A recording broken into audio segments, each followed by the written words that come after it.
ነግዶ ሰርቶ መለወጥ እንደሚቻል ተገንዝቦ ስራ ላይ ከገባ እቺ ነገር ራዕይዋን ማሳካት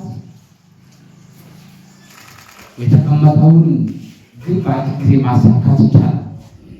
የወጣቱ ጉልበት የወጣቱ እውቀት ከዘመናዊ ቴክኖሎጂ ከዘመናዊነት ጋር ታይዞ ስራ ላይ መዋል ከተቻለ ሀገር የመለወጧ እንትን ጥርጥር የለውም ማለት ነው። ስለዚህ እዚህ የተገኛችሁ አብዛኞቻችሁ ወጣት መሆናችሁን ሳይ የተሻለ ተስፋ የሚሰጥ ነው።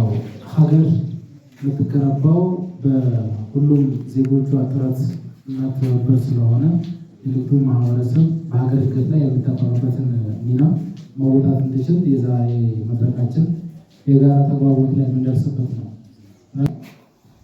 ለሁለንተናዊ ብልጽግና የንግዱ ማህበረሰብ ሚና ነው የሚለው የሰነዱ መሪ ቃል። ይሄ ሰነድ መግቢያ ያለው ክፍል 1 ሀገራዊ ለውጡ አሁን የደረሰበት ደረጃና የቀጣይ አቅጣጫ ይላል። ከዛ ክፍል 2 ላይ ደግሞ የንግዱ ማህበረሰብ ያለበት ሁኔታና የባለድርሻ አካላት ሚና ያስቀምጣል። ክፍል 3 ላይ ማጠቃለያ ያስቀምጣል ማለት። ስለዚህ በአጠቃላይ 3 ምዕራፎች እንዳሉ ያስቀምጣል ማለት ነው።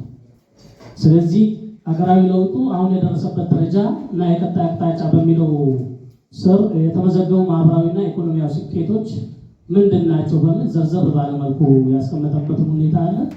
ከዚያ የተመዘገቡ ዲፕሎማሲያዊ ስኬቶች ለውጡ አሁን የደረሰበት ደረጃና ከመትከል ወደ ማንሰራራት